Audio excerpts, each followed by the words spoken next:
সুপ্রিয় শিক্ষার্থীবৃন্দ, আজকে আমি ভেক্টর থেকে আরেকটা সৃজনশীল প্রশ্ন তোমাদেরকে সলভ করে দেখাবো। এখানে দেওয়া আছে হচ্ছে এ বি সি এবং তিনটা ভেক্টর।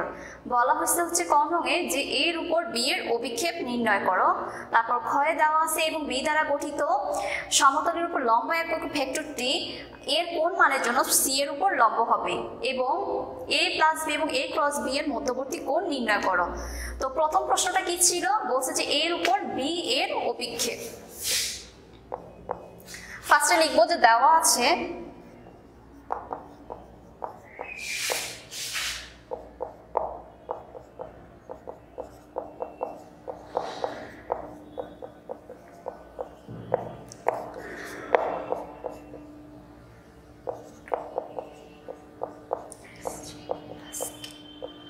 আচ্ছা, এর উপর বি এর অভিক্ষেপ হবে হচ্ছে এ এর উপর বি এর অভিক্ষেপ মানে হচ্ছে B cos theta, B cos theta. আচ্ছা, কস থিটার মানে কি? A dot B. আমরা কি জানি কস থিটা কিভাবে পাই? আমরা এ ডট বি সমান এ বি কস থিটা। তো ওইখান থেকে আমরা কস থিটার মান অতি সহজেই পেয়ে যেতে পারি। তো আমি লিখি এখানে A dot B divided by A ভেক্টরের মান দেন ভি ভেক্টরের মান।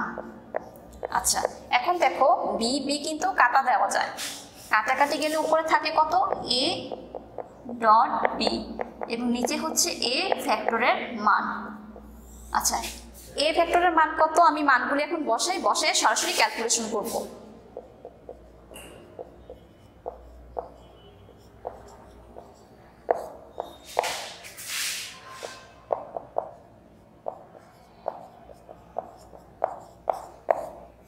নিচে হবে শুধুমাত্র এ ভেক্টরের মান।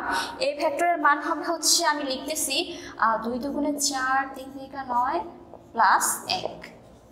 আচ্ছা, এখন উপরের যে দুইটা লিখছি এগুলি ডট গুণন করব। ডট গুণন করলে আমার উপরে আসবে হচ্ছে গিয়ে 4 প্লাস 3 মাইনাস 1 আর নিচে আসবে হচ্ছে 14 রুট 14।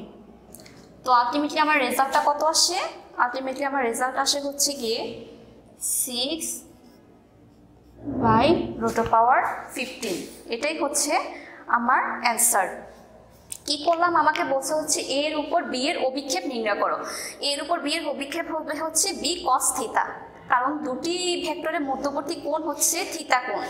তো কস থিটার মান কি জানি? এ ডট বি বাই এ ভেক্টরের মান বি ভেক্টরের মান।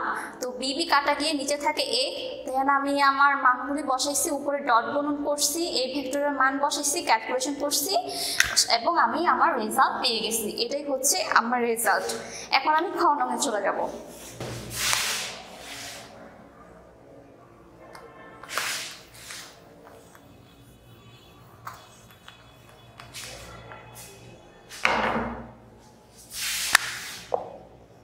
আচ্ছা, খ নঙে আমার বলা আছে এ এবং বি দ্বারা গঠিত সমতলের উপর লম্ব একক ভেক্টরটি এর কোন মানের জন্য সি এর উপর লম্ব হবে।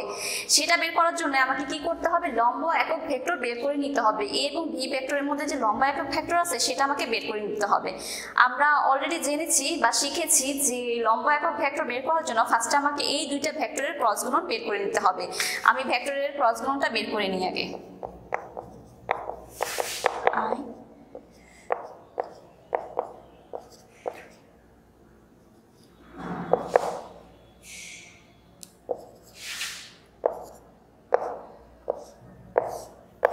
আচ্ছা, এখন কি করব? আমরা আমাদের নিয়ম অনুযায়ী ডিটারমিনেন্ট করব। 3 এখানে হবে 1।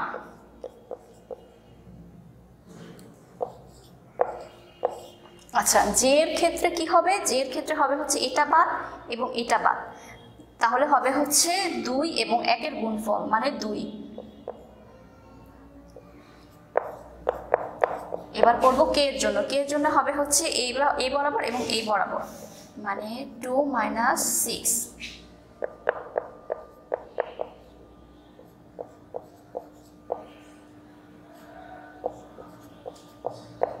এই হচ্ছে আমার result 4i minus 4j minus 4k। এখন কি করব, a ক্রস b এর মানটা আমি বের করব। a ক্রস b এর মান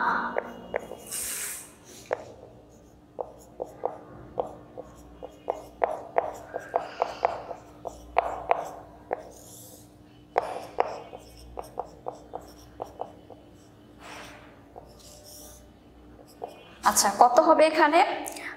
এখানে হবে হচ্ছে 32 40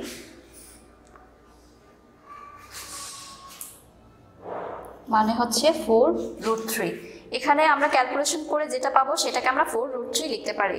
আচ্ছা এই হচ্ছে a ক্রস b এর মান। এখন a ক্রস b এর মান যে পাইলাম, এখন কি আমি লম্ব একক ভেক্টর বের করতে পারবো না? এখান থেকে লম্ব একক ভেক্টরটা আমি ধরে নিচ্ছি যে লম্ব একক ভেক্টর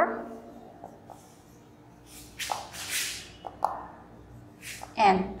আর লম্ব একক ভেক্টর বের করার সময় উপরে একটা টুপির মতো একটা চিহ্ন সব সময় ব্যবহার করা হয়, আর হবে হচ্ছে প্লাস মাইনাস।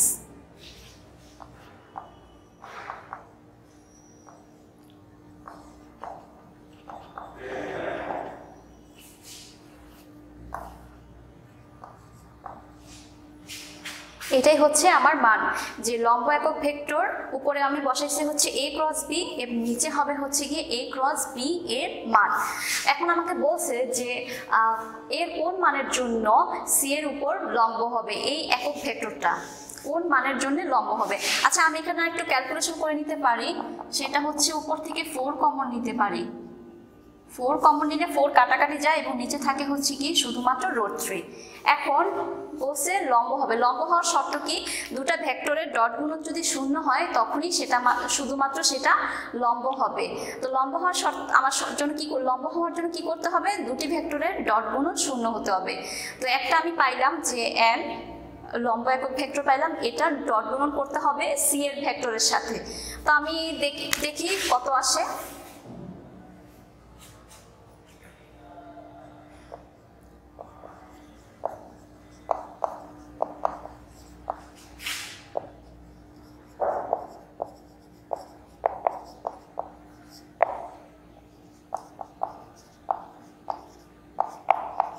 লম্ব হওয়ার জন্য কি হবে, স্কেলার গুণন শূন্য হবে। সুতরাং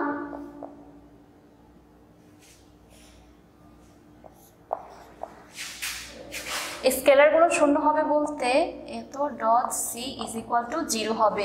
এখন আমি আমার মানগুলি বসিয়ে দিচ্ছি, i minus j minus k। আচ্ছা c এর মান কত, c এর মান আমার ওখানে দেওয়া আছে।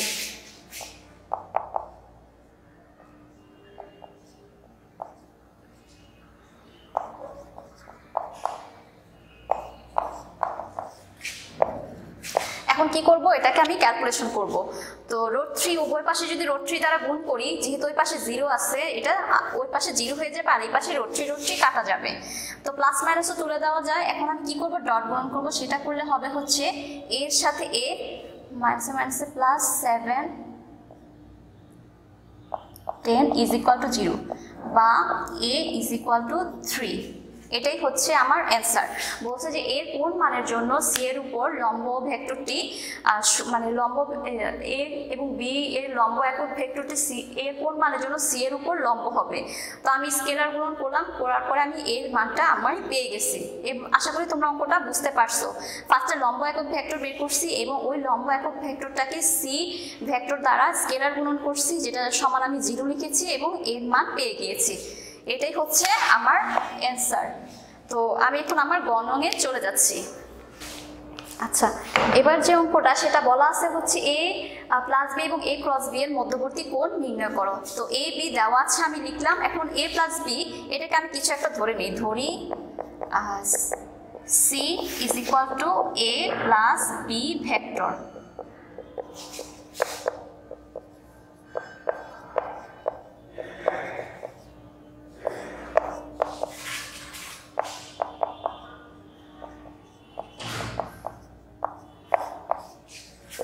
আচ্ছা এখন আমি যোগগুলি করে ফেলি।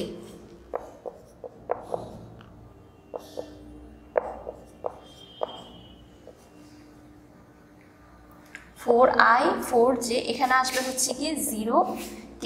এটা হচ্ছে গিয়ে আমার a প্লাস b ভেক্টর। তারপর বের করব হচ্ছে a cross b। a cross b অবশ্য আমি একটু আগে বের করছিলাম, তারপর আমি আবার লিখতেছি।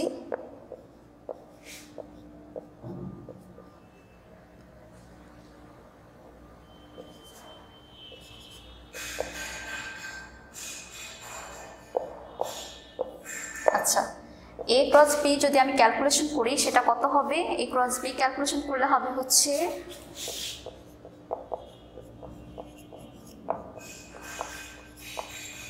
এটা কিভাবে ধাপে ধাপে ক্যালকুলেশনটা করা হয় সেটা তোমরা করতে পারবা, কারণ আমি খ নঙে অলরেডি দেখিয়ে দিছি কিভাবে করতে হবে। তো এই কারণে আমি আর এখন ধাপে ধাপে লিখলাম না, জাস্ট সরাসরি যেটা আমার আসে সেটাই আমি লিখলাম।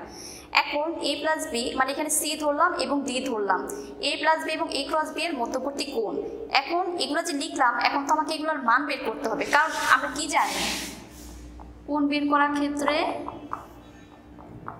a ডট b,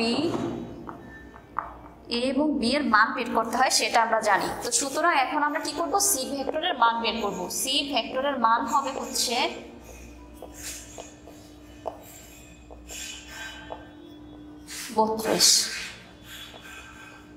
অর্থাৎ 4√2। আর d ভেক্টরের মান হবে হচ্ছে গিয়ে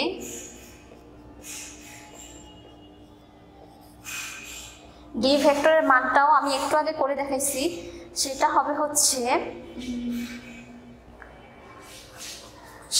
হচ্ছে গিয়ে 4√3। কিভাবে 4√3 হয়? আর 16 যোগ করে কত হয়? 32। 32-এর সাথে যদি 16 যোগ করে সেটা হয় 42, 48 হয়, ঠিক আছে? 48 মানে কি জানি আমরা? 48 মানে হচ্ছে 3, 16, 48। তো রুটের ভিতরে যদি এটা থাকে তাহলে কত? 4√3 ইজিলি লেখা যায়। তো সেটাই আমি লিখলাম। এখন আমি যে কোণটা সেটা বের করব। সুতরাং মধ্যবর্তী কোণ থিটা হলে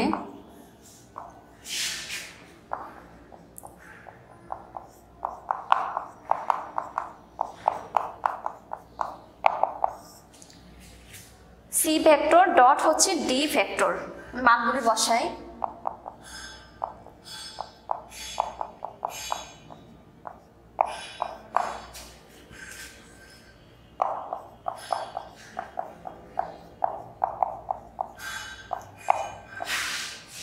আর নিচে হবে c ভেক্টর এবং d ভেক্টরের মান।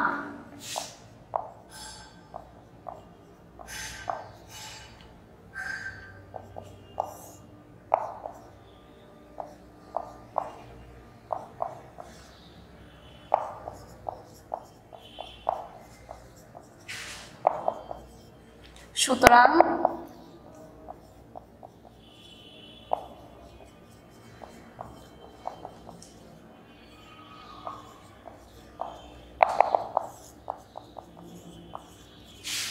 এটাই হচ্ছে আমার অ্যান্সার। থিটার মান আমি কত পাইলাম? 90 ডিগ্রি।